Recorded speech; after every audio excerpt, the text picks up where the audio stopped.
He is one of America's most outspoken and colorful sports figures, a world medalist, a three-time U.S. national figure skating champion, and just finished competing in the Olympics. Plus, he is wearing a Huggy Bear's outfit. Here to tell us all about his Olympic experience as well as his reality show, so cleverly named Be Good Johnny Weir, is Johnny Weir. Good morning and welcome to our show. Thanks for having Couldn't be more me. thrilled about being here. We want to talk to you about your experience at the Olympics, but your name was in the news a lot out of Vancouver because of some comments some broadcasters, Canadian and European broadcasters, made in reference to you being, quote-unquote, too gay and needing a gender test. How did you react to that, Johnny? You know what? For me, it's not so much that they attack me. I'm strong. I can deal with whatever you guys say, whatever they say. I mean, it doesn't matter to me. But I worried about the kids growing up that are like me and are a little bit different in their own way. And I wanted them to never be stifled, never have their parents see me on television, have these people saying, your kids are going to grow up to be that if you let them figure skate or express themselves. And that's what hurts me. I mean, I'm a very big advocate of freedom of speech, and they can say whatever they want about me, but I'll fire back if I have to. Good for you. Good for you. Now, it's curious because, you know, one of these comments of being too gay in figure skating, I mean, there's been this stereotype about that kind of thing for so long in figure skating, but it requires such incredible athleticism. I mean, the training that you guys go through is incredible. Can I just tell you, sitting next to you have your skinny jeans on. There is a muscle popping out of these skinny jeans. Wait, look at right that. Here, darling. This muscle look kills at that me. muscle. Yeah. How many hours a day do you train?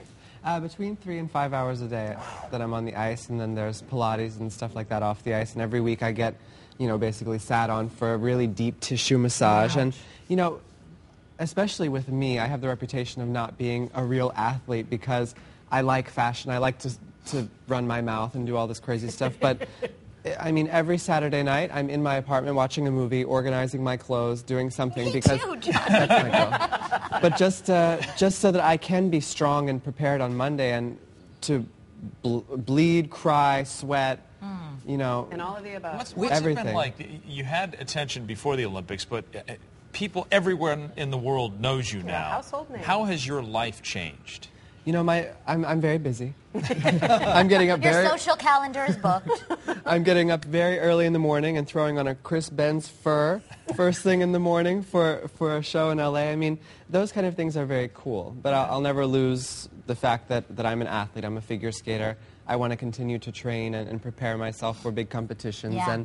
And you know, that's who I am. I don't change personally very much. It's just the things around me that change. A reality show star as well. Here's a clip from Be Good Johnny Weir from the Sundance I love Channel. the name. It's so cute. To be an elite level athlete, you have to give everything up, and that includes moments you could have spent with your friends, or dinners you could have had, or dates you could have gone on. I have none of that. Loneliness is terrible, but I'm very self-sufficient.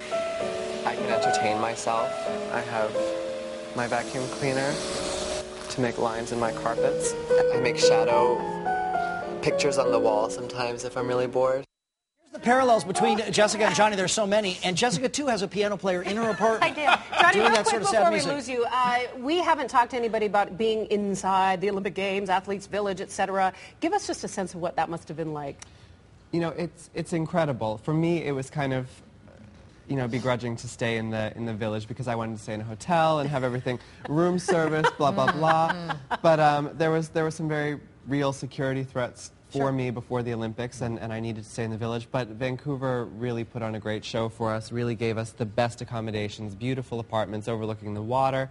I could see the Russia House, the big science center there in Vancouver. I mean, it was wonderful, and to see all the athletes running around in their brightly colored sports uniforms from Kazakhstan and Azerbaijan and how Mongolia. about those, the Denmark pants? Those were pretty fancy. Was it The Denmark curler or the pants. curler? Norway. My bad. The checkers, You right? have a pair now, don't you? Girl, you know I do. I know you do. Be Good Johnny Weir airs Mondays at 10:30 on the Sundance Channel. For more information, you can go to KTLA.com. You're inspiring a lot of kids to get out there and figure skate. Congratulations for all your success. We'll be watching. Thank you. Nice meeting you, John. You too.